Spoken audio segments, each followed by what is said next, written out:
Okay, so now that you've created your maps and you've cleaned up your maps, now you need to create your trackers. And the way to think of this is trackers are class periods. Okay, so your map is your pacing guide. Your trackers are your class periods. And so let's say you teach algebra first and second period, and you teach geometry third and fourth period. So you teach algebra first and second, and geometry third and fourth. So what we're going to do is never go up here and click trackers and add tracker. Never do that. Always go to maps, and then to the map you have, and click create a tracker from the map.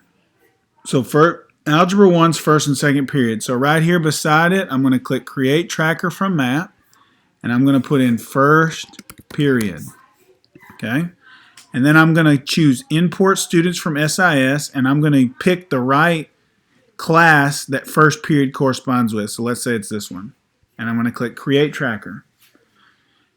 And so there I've got my first period tracker. So now if I go to trackers, you can see here's first period.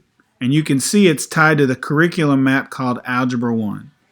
So now I'm going to go back to maps, and I'm going to create my second period Algebra 1 by clicking create tracker from map. I'm going to call it second period. And import from SIS, and I'm going to choose this as my second period right here and click create tracker. And so now if I go to trackers, you'll see I have two of them. First period algebra, second period algebra. It's very important that where it says curriculum map that it shows algebra right here. Curriculum map algebra, because first and second period are my algebras. Alright, now I'm going to go back to my maps and create my third and fourth period, but they're geometry classes. So I'll click create tracker from map, and I'll call it third period. And I'll choose which class in STI that is, and click create tracker.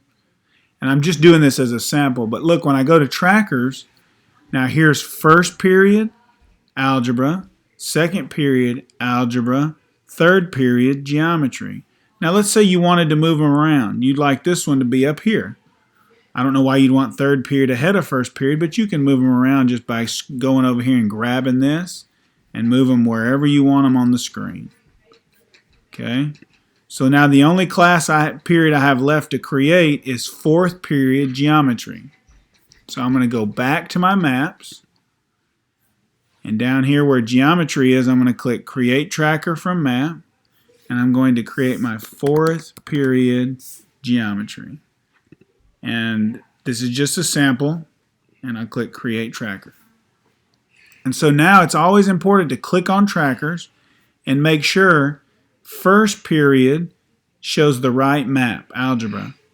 Okay, second period shows the right map, algebra. Third period shows the right map, geometry. And fourth period shows the correct map, geometry. Okay, so now I've got my maps, which are my pacing guides. Here they are, Algebra 1 and geometry.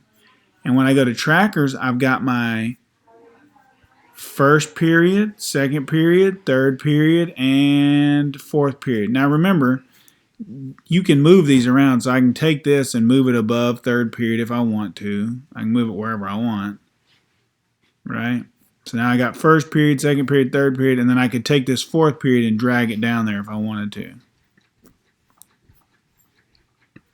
Let me get it, drag it on down.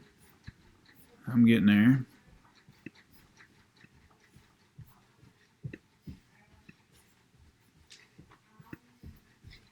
And there, now I've got them ordered. Well, oh, let me move third period up above fourth. There we go. So now I've got them ordered first period, second period, third period, and fourth period.